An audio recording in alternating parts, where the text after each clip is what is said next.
Ezequiel 37, do versículo 1 até o versículo 7. Vamos lá. Veio sobre mim a mão do Senhor, Ele me levou pelo Espírito do Senhor e me deixou no meio de um vale que estava cheio de ossos. E me fez andar ao redor deles. Eram muito numerosos na superfície do vale e estavam sequíssimos. Então me perguntou: Filho do homem, acaso poderão reviver esses ossos? Respondi: Senhor Deus, tu o sabes. Disse-me ele: Profetiza a esses ossos e diz-lhes: ossos secos, ouvi a palavra do Senhor.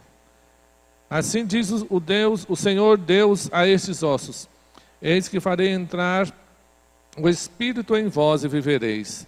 Porei tendões sobre vós, farei crescer carnes sobre vós estendereis pele, e porei em vós o Espírito e vivereis. E sabereis que eu sou o Senhor. Então profetizei segundo me fora ordenado.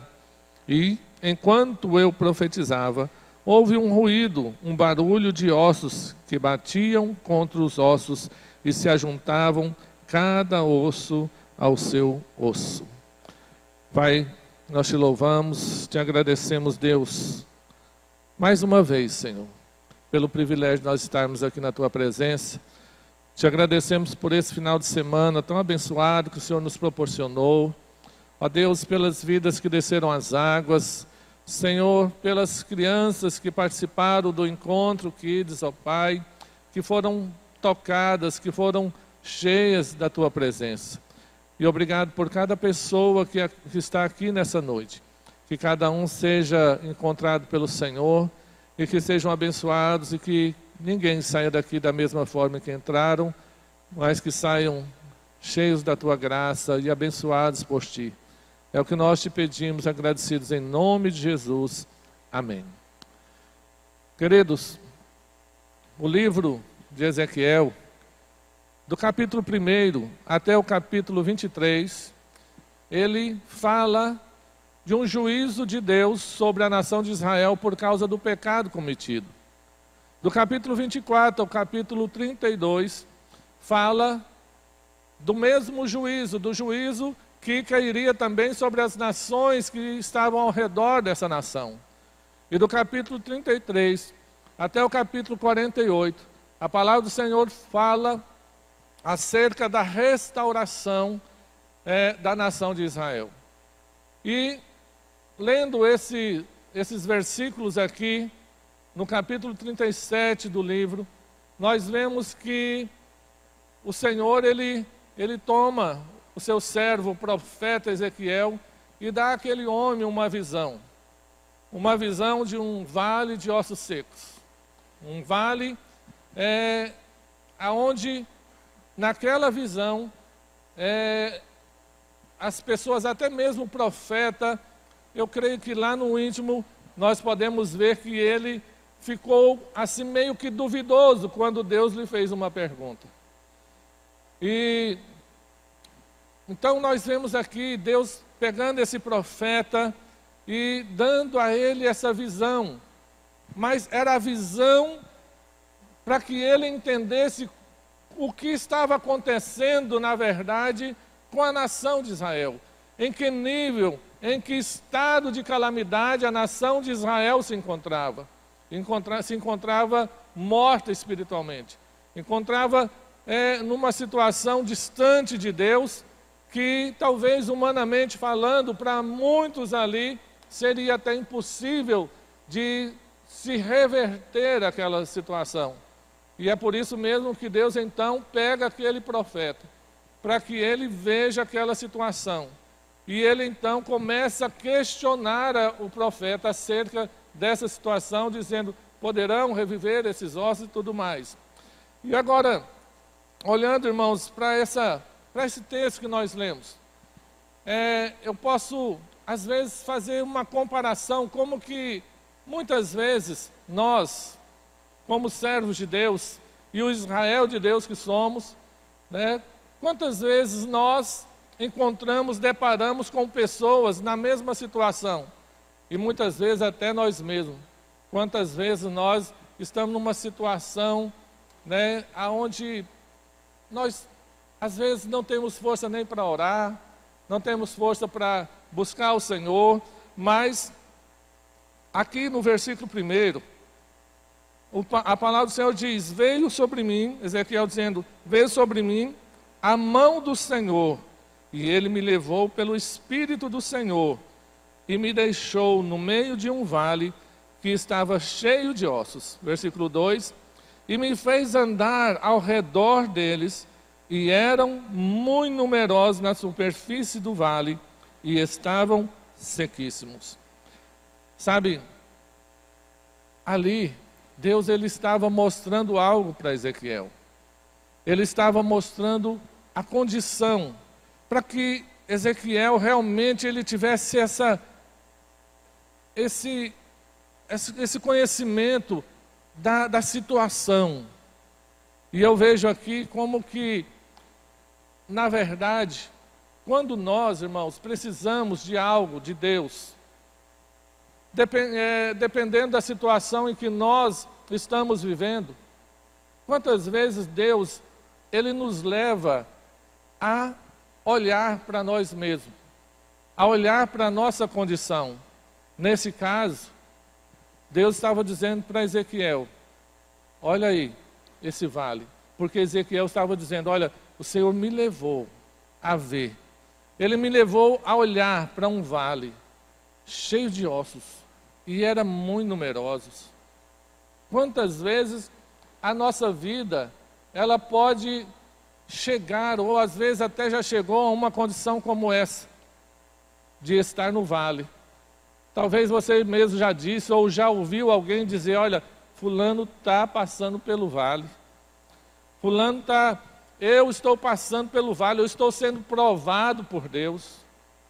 E de repente Deus, ele começa a falar com você, e ele começa a dizer: olha, começa a olhar a sua condição, a condição de vida que você está vivendo. Porque eu acredito que quando Deus, ele quer fazer algo na nossa vida, nós precisamos, primeiramente, para que a obra de Deus seja realizada em nós, nós precisamos começar a analisar a nossa vida. Porque muitas vezes as pessoas, antes mesmo de Deus começar a mostrar, ou antes mesmo de Deus começar a agir, muitas pessoas começam até a dizer: a minha vida não tem mais jeito, a minha vida não tem mais solução. Quantas vezes nós ouvimos isso? E não é somente pessoas que já estão no fim da vida, né? Não, às vezes nós ouvimos da boca de jovens, né? De pessoas da meia-idade, por causa de uma luta, por causa de uma situação.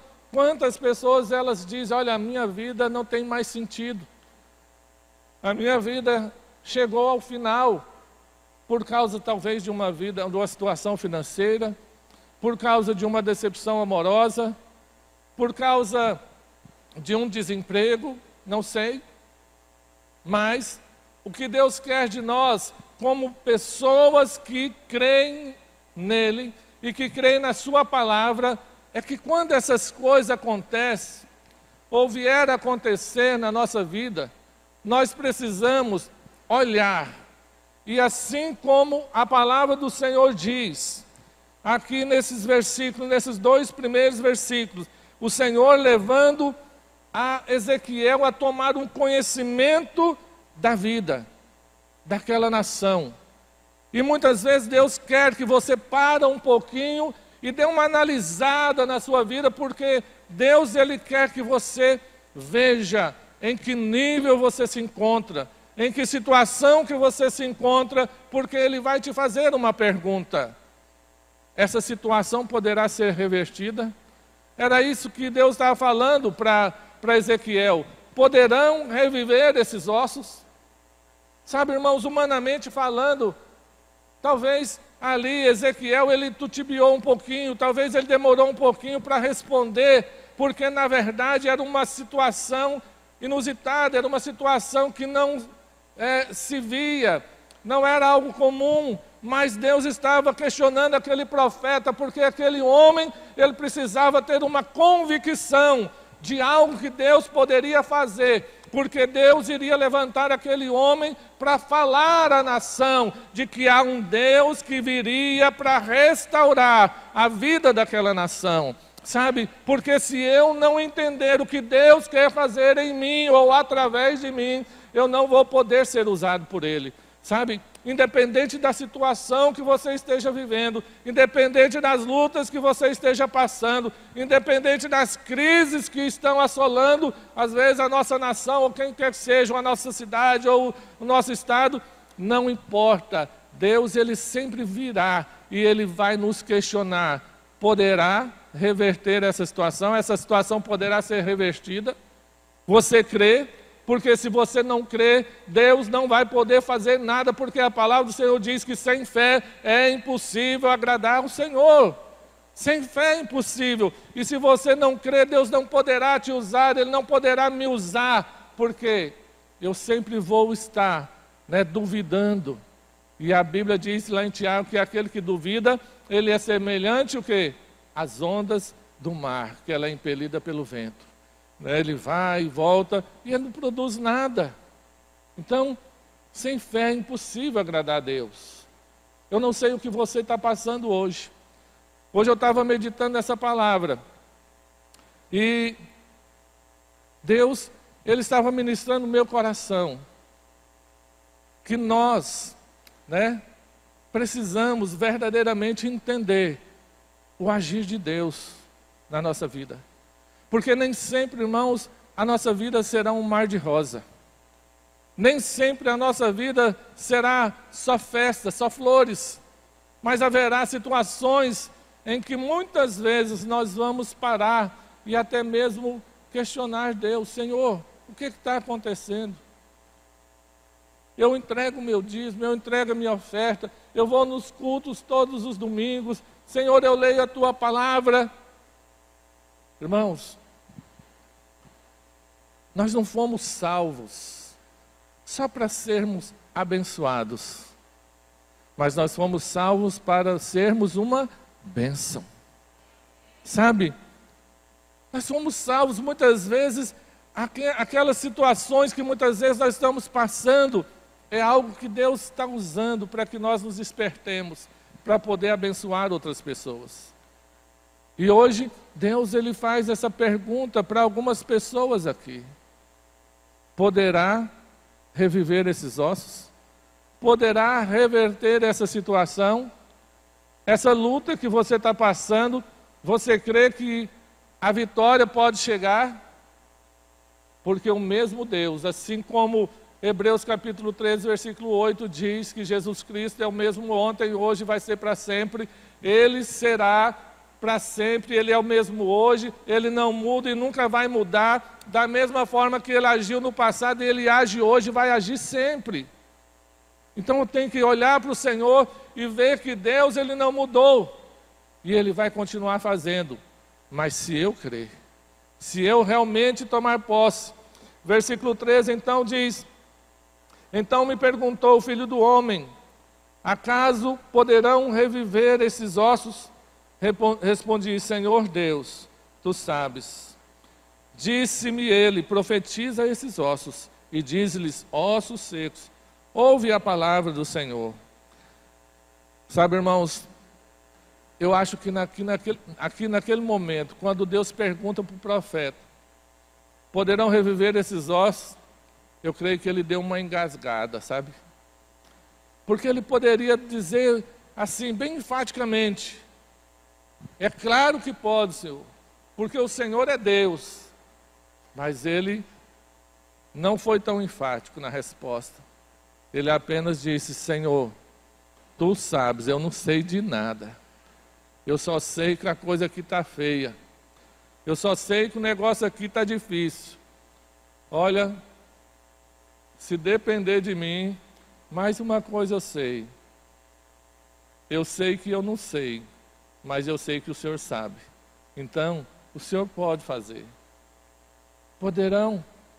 Quantas vezes, se Deus perguntar isso para nós, irmãos, mediante as lutas que a gente vive, Talvez nós vamos dizer, como disse o profeta: Senhor, eu não sei se tem jeito. Porque o negócio foi petecando, né? Que chegou a um ponto que eu não sei se tem mais conserto. Mas nós não podemos duvidar. Ainda que a nossa resposta seja: Senhor, eu não sei, mas o Senhor sabe. E então Deus diz para ele: profetiza a esses ossos e diz-lhes: ossos secos, ouve a palavra do Senhor. Sabe, vai ter momentos na nossa vida e na sua vida em que Deus vai te confrontar. Ele vai confrontar você com uma pergunta como essa. Ele vai confrontar você para liberar uma palavra de vitória. Mas é uma palavra não da boca para fora, irmão. Mas é uma palavra lá do coração, crendo, determinando. Uma palavra de ousadia, de autoridade. Nós precisamos, irmãos, saber quem nós somos em Deus. Não é só dizer que em Deus eu sou mais que vencedor, não. É dizer que em Deus eu tenho autoridade. Sabe, Jesus diz: olha, toda autoridade me foi dada no céu e na terra. E depois ele diz: olha, eis que eu vos dou, não é toda autoridade, mas ele disse: eu vos dou o quê? Autoridade.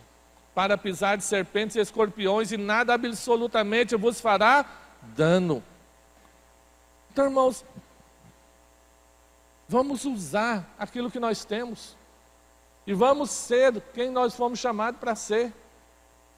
Porque nesse mundo, nós fomos chamados para fazer a diferença. E o inimigo não pode prevalecer. Porque a Bíblia diz que o diabo, Jesus Cristo, ele se manifestou para desfazer as obras do diabo. E se ele se manifestou, mas ele foi para o céu. E quando ele foi, ele disse para os discípulos: olha, está chegando a hora de subir. Mas eu não vou deixar vocês órfãos. Eu vou enviar um outro consolador para que fique para sempre com vocês.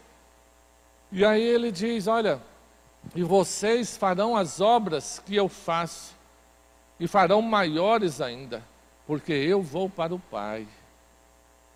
Sabe, é terrível quando a gente vê um crente que tem medo de demônio, irmãos. Né? Se vê uma pessoa endemoniada aí, primeira coisa que tem crente que faz é correr lá para o banheiro. Misericórdia. Misericórdia é o crente correr para o banheiro com medo de demônio, irmãos. Sabe? Jesus disse: olha, imporão as mãos sobre os enfermos, eles serão curados. Então impõe as mãos. O que nós temos que fazer é impor as mãos e orar. A responsabilidade de curar é dele. Então eu tenho que saber quem eu sou nele. Porque nós fomos chamados para fazer a diferença. E aí a palavra do Senhor diz, versículo 5, assim diz o Senhor Deus a esses ossos: eis que farei entrar o Espírito em vós e vivereis. Porei tendões sobre vós, fareis crescer carne sobre vós, e sobre vós tendereis pele, e porei em vós o Espírito e vivereis. E sabereis que eu sou o Senhor. Então profetizei segundo fora ordenado. Enquanto eu profetizava, ouvi um ruído, um barulho de ossos que batiam contra ossos e se juntavam cada osso em seu osso. Primeira coisa que eu vejo aqui nesse texto que a gente leu é que Deus, ele nos leva a reconhecer a nossa condição, a sua condição. Qual é a sua condição hoje em Deus? Qual é a luta que você tem passado? E depois Deus, ele nos confronta perguntando: pode mudar essa situação? Essa situação, ela pode ser revestida. E aí Deus também, ele nos confronta para que nós possamos o quê? Manifestar a nossa fé. Não só dizer que pode, porque às vezes a gente quer que Deus faça tudo. E Ele não vai fazer tudo, irmãos. Ele vai usar alguém. E muitas vezes Ele vai usar nós mesmos.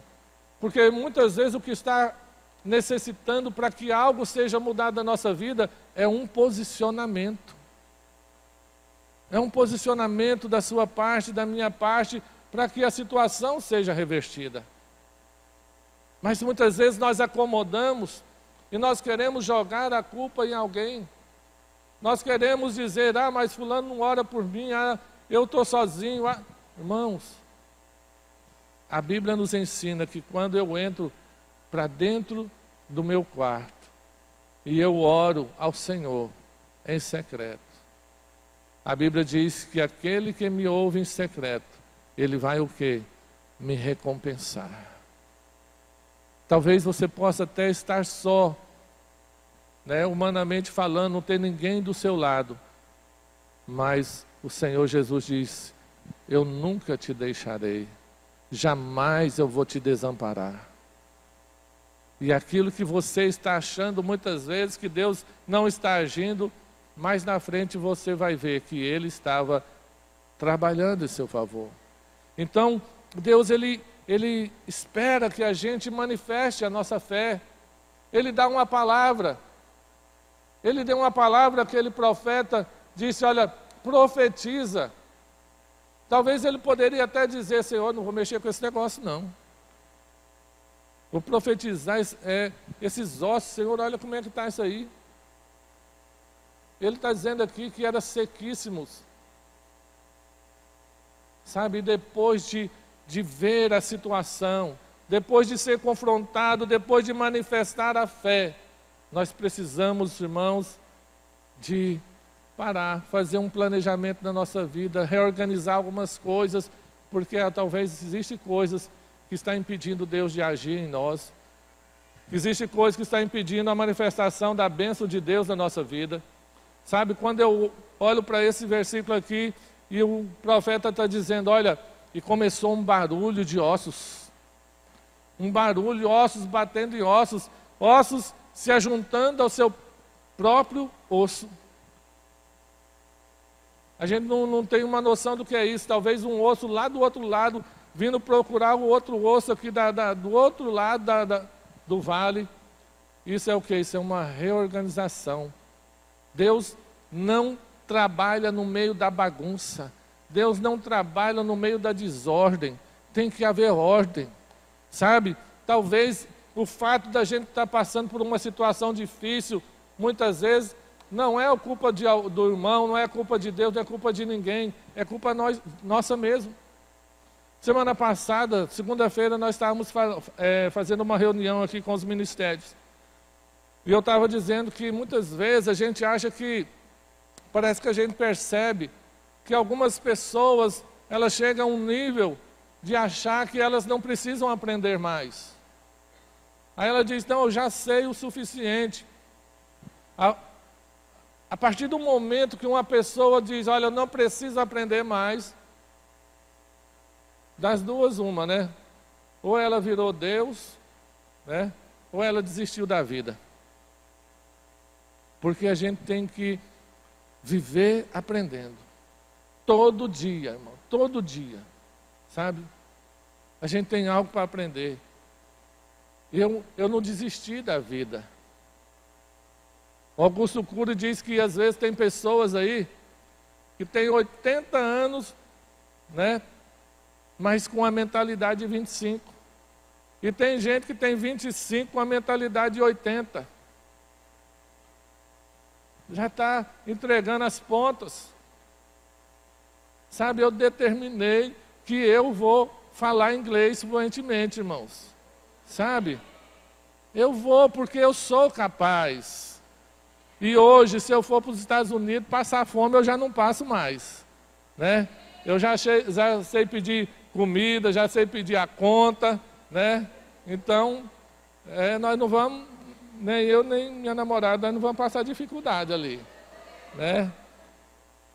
Mas ainda não estou bom ainda. Nós temos que melhorar. Será que você desistiu? Começa a reaver algumas coisas, começa a reorganizar algumas coisas. Deus podia muito bem ter dado um estalo de dedo ali e fazer com que todos aqueles esqueletos se juntassem assim, num abrir e fechar de olhos. Mas ele resolveu usar um homem, dizer para aquele homem: profetiza. Eu posso fazer, mas eu quero te usar. Quantas vezes as pessoas estão aí esperando as coisas cair do céu? Irmãos, há um preço a ser pago. Né? Tem igreja aí que não gosta que a gente fale esse negócio, que tem um preço a ser pago, porque Jesus pagou todo o preço. Olha, a salvação é pela graça, mas ela não é de graça. É pela graça. Mas eu preciso, né, de fé para aceitar Jesus. Eu preciso continuar, né? Paulo ele diz, olha, que nós precisamos aperfeiçoar a nossa salvação. E o que é aperfeiçoar a salvação? É você, cada dia mais, olhar para a palavra, você estudar a palavra, você se relacionar com Deus, você abandonar coisas que precisam ser abandonadas. Porque Paulo, quando ele diz lá no capítulo 12 de Romanos, no versículo 2, né, e não vos conformeis com este mundo, mas transformai-vos pela renovação da vossa mente. Então, o que isso quer dizer? É uma renovação, né, dia a dia. Essa renovação ela não acontece de dia para a noite. A gente vem lá do mundo, né, do mundo de pecado, do mundo de tantas coisas erradas que a gente praticava, achando que tudo aquilo era tudo certo, mas quando a gente chega e começa a ler a palavra, a gente vai vendo que aquilo não era tão certo e que eu precisava me desvencilhar de tudo isso. E é por isso que a palavra do Senhor diz que eu preciso me despir do velho homem e me revestir de um novo homem criado em Cristo Jesus. Sabe, e esse novo homem só se manifesta em mim a partir do momento em que eu realmente renovar a minha mente através da palavra. Mas o que tem de crente que tem preguiça de ler a Bíblia, o que tem de crente que não consegue ler a Bíblia, que pega na Bíblia, hoje na verdade, antigamente não, há poucos anos atrás ainda pegava a Bíblia para vir para a igreja no domingo. Mas hoje não tem mais, né? Quase ninguém usa mais a Bíblia de papel, né? Aí traz no celular, que fica mais fácil. E muitas vezes tem pessoas que vai falar que está olhando a Bíblia aqui no celular e aproveita para dar uma olhadinha no WhatsApp, né? Aproveita para dar uma olhadinha em outras coisas. E aí a mente já começa a vagar. Então, irmãos, há um preço de renúncia, né? Jesus mesmo disse: aquele que quer vir após mim, renuncie-se a si mesmo, tome cada dia a sua cruz e siga-me. Né? Então eu tenho que renunciar às coisas que muitas vezes a minha carne almeja, mas que eu sei que aquilo não vai cooperar para a minha intimidade com Deus, para o meu relacionamento com Deus. Então, e às vezes o preço é alto. Às vezes eu tenho que entrar numa campanha de jejum, de oração. Às vezes eu tenho que clamar ao Senhor mesmo, eu tenho que me sacrificar mesmo para poder vencer tudo isso. Não é fácil. Então, queridos, Deus, hoje Ele nos chama para olhar para a nossa vida. Hoje Deus nos confronta com uma pergunta dizendo: você está esperando quem? Essa situação pode ser revestida.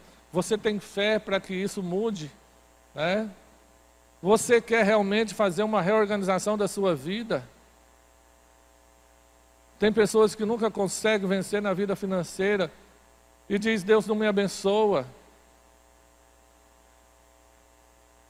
Mas o que acontece é que ele nunca aprende a administrar as suas finanças.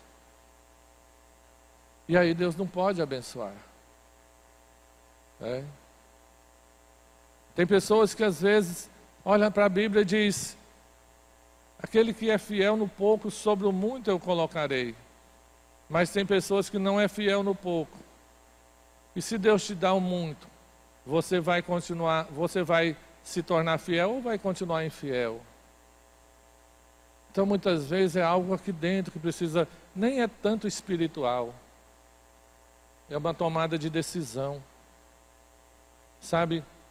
E eu olho lá para 1 Samuel, no capítulo 16, versículos 6 e 7, quando Samuel chegou na casa de Jessé para ungir um novo rei para Israel. Ele chega e olha para Eliabe, um homem forte, alto, bonito, e diz: certamente está aí aquele que o Senhor escolheu para ser o rei de Israel. E aí Deus fala para ele: Samuel, não é esse que eu escolhi, porque eu não vejo como o homem vê. O homem vê o exterior, mas eu vejo o coração. Olhando aqui para Ezequiel, eu sei que levou um tempo para Deus restaurar aquela nação. Mas Deus mostrou para Ezequiel numa visão que seria possível. E ele teria que fazer algo, ele teria que crer e profetizar sobre aquela nação.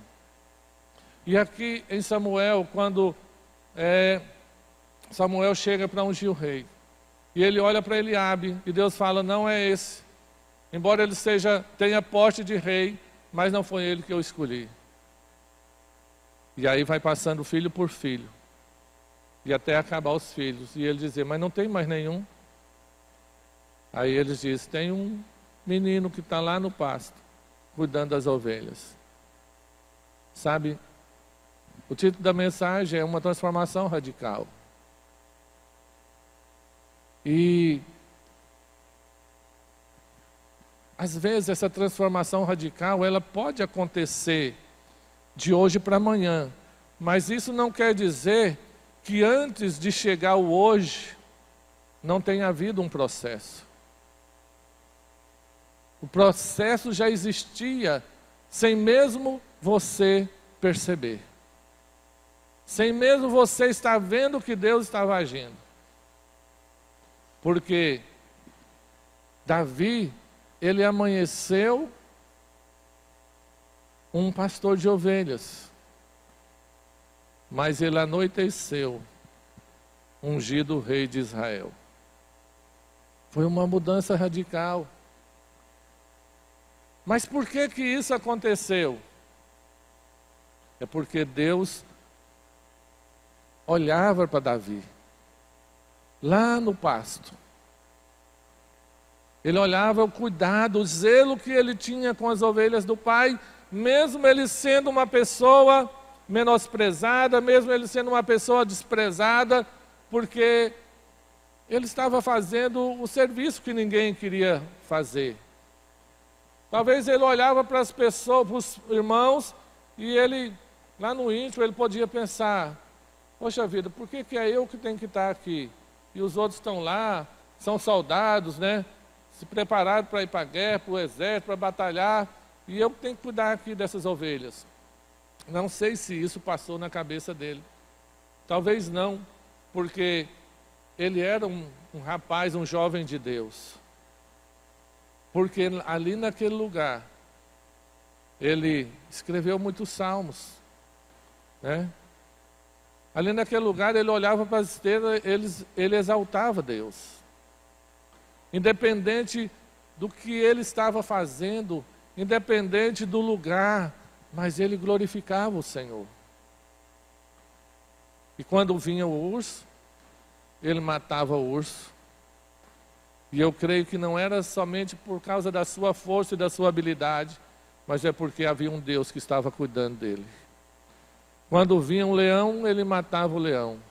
Não era pelas suas forças, tão somente, mas é porque tinha um Deus que zelava da vida dele. Porque ele tinha intimidade. E ele louvava e honrava a Deus independente da circunstância. E ali, chegou o momento. Olha, eu escolhi um rapaz ali que não tem nem aparência de rei, né? todo mundo vai olhar e falar, logo, mas esse? Sabe, às vezes, quando nós estamos ali, quietinho, no nosso canto, adorando, eu não estou preocupado se as pessoas vão perceber ou vão olhar para mim e achar se eu sou espiritual ou não. O que eu quero é estar na comunhão com Ele. E Ele está olhando. Ele está contemplando.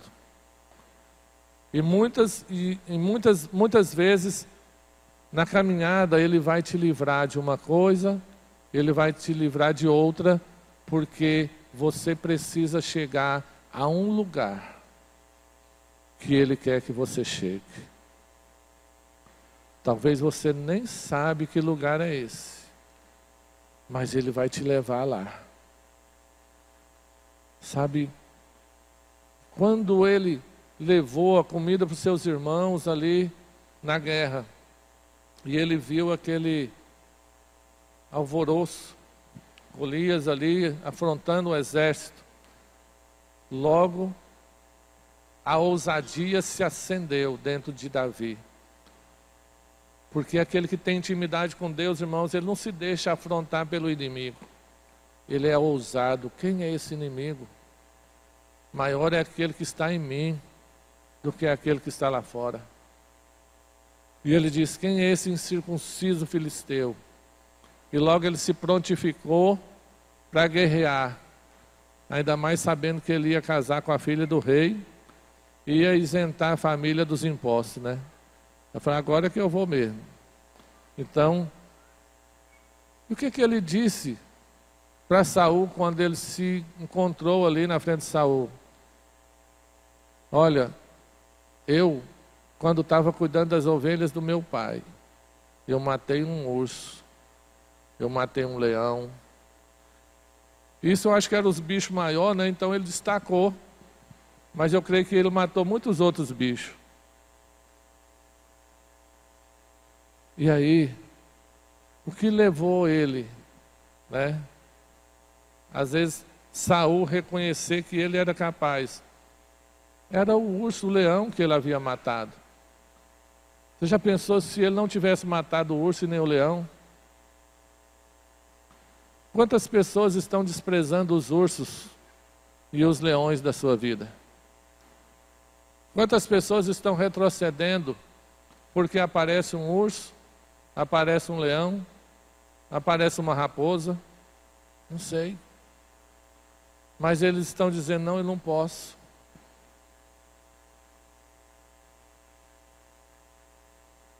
E hoje, se você quiser uma mudança radical na sua vida, permaneça fiel. Porque no dia em que Deus disser, é hoje, vai acontecer. Mas muitas vezes tem pessoas que hoje, ela está bem com Deus, ela glorifica a Deus, amanhã ela já não está bem mais, ela já está fazendo outras coisas que desagradam a Deus. A nossa vida com Deus, ela tem que ser constante.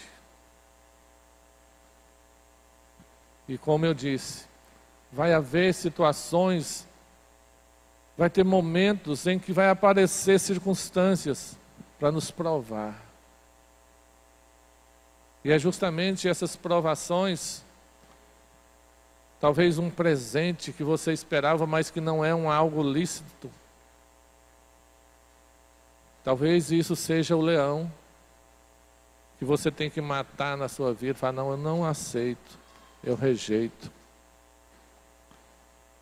Então, viver com Deus e estar pronto para ter uma mudança radical na minha vida.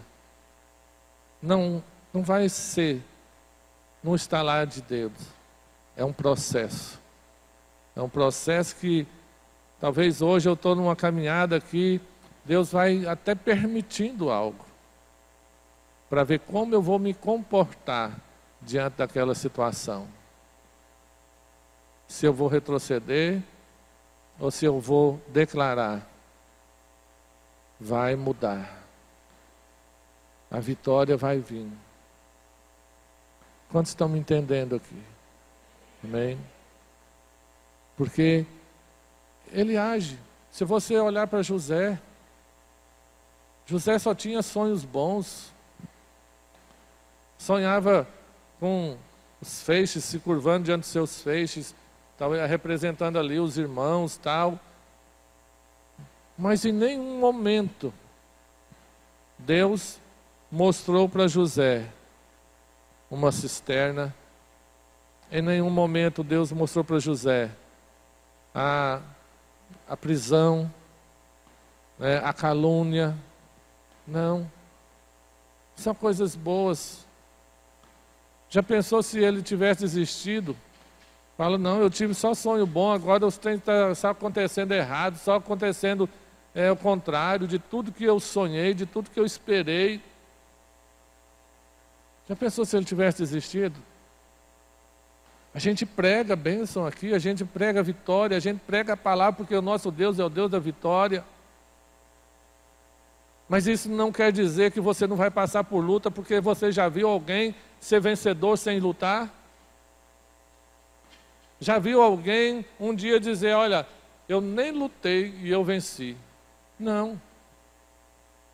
Todo mundo que um dia venceu é porque lutou, ele guerreou, ele batalhou de alguma forma.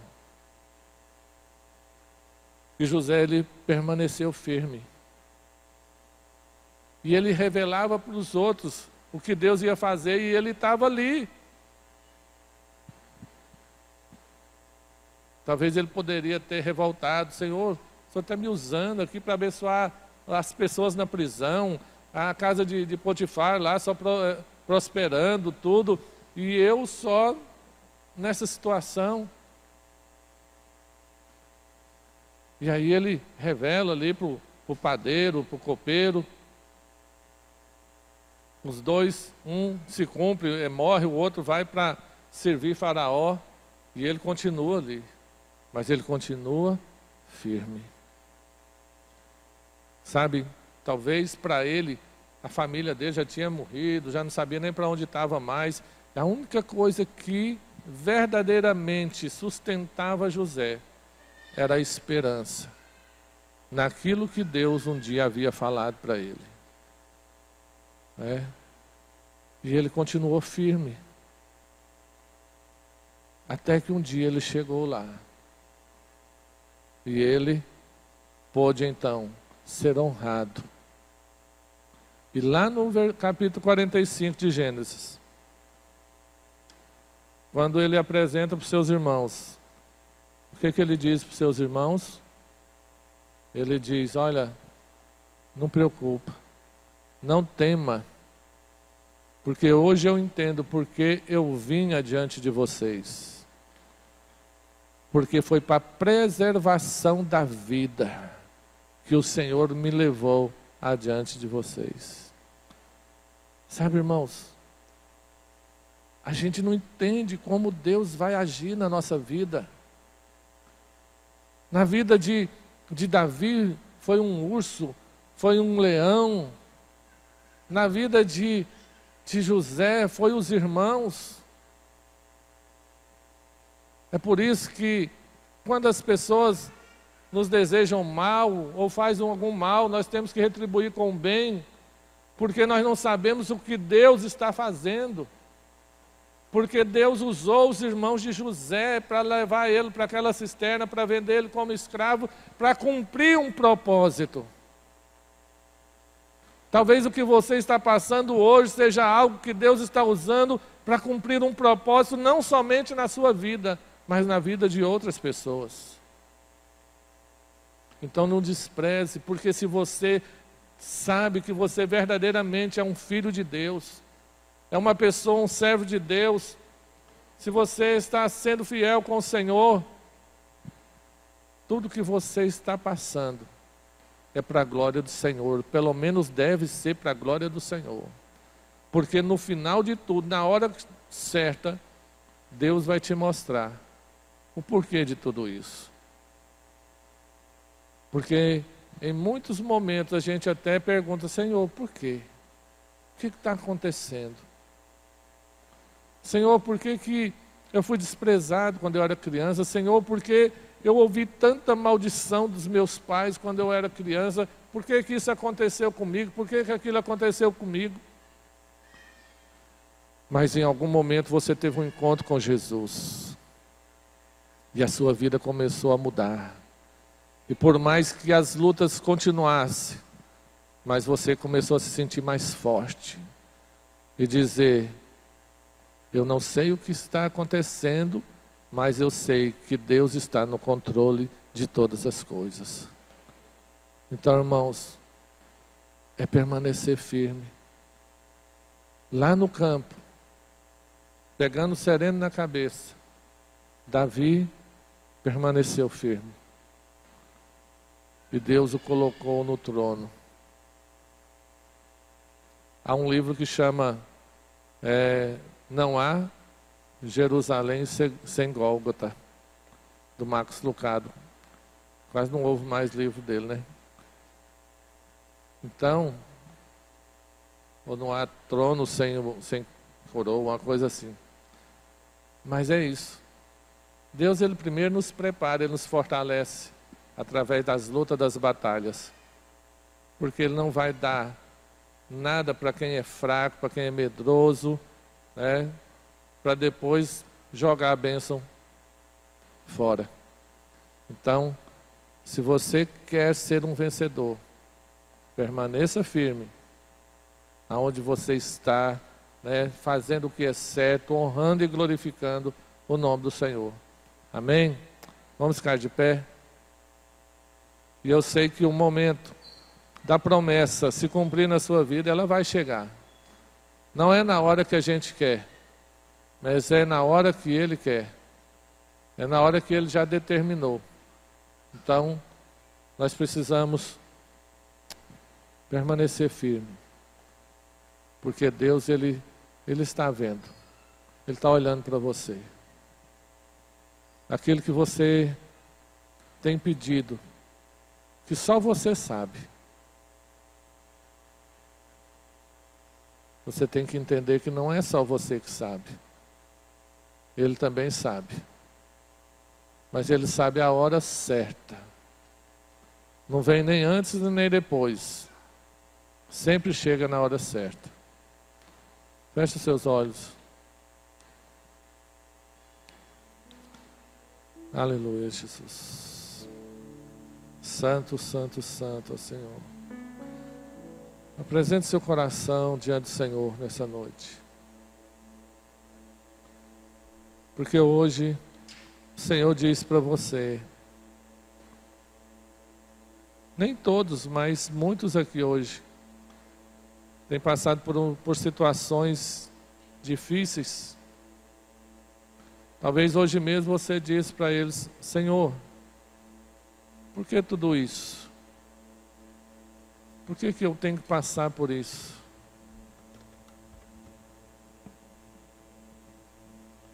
Mas Ele está te conduzindo. E Ele está querendo ouvir uma resposta sua hoje. Você crê que tudo isso pode ser mudado? Você crê que pode haver transformação?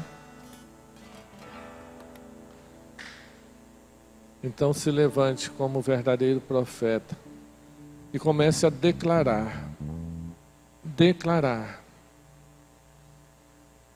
vida aonde não há vida, declarar transformação aonde precisa haver transformação. Tem pessoas que estão desistindo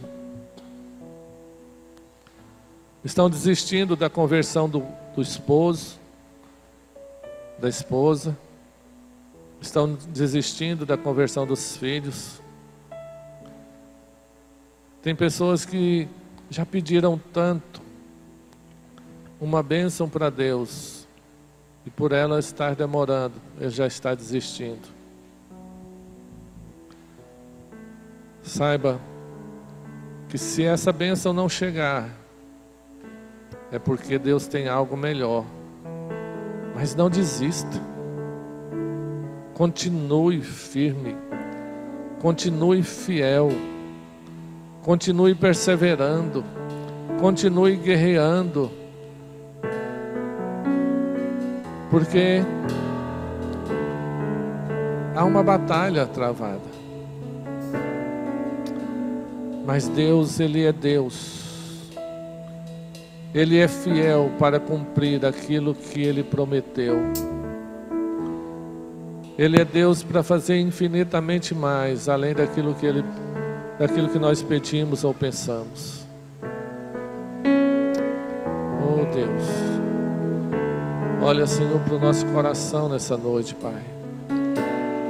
Olha, Deus, para a necessidade de cada um. Talvez hoje, ó Pai, muitas pessoas estão aqui angustiadas, talvez até desanimadas, ó Pai, de continuar na jornada, na caminhada.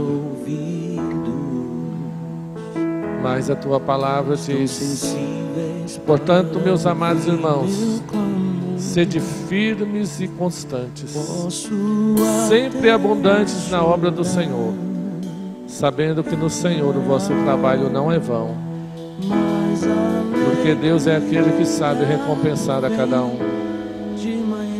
Oh Deus, em nome de Jesus.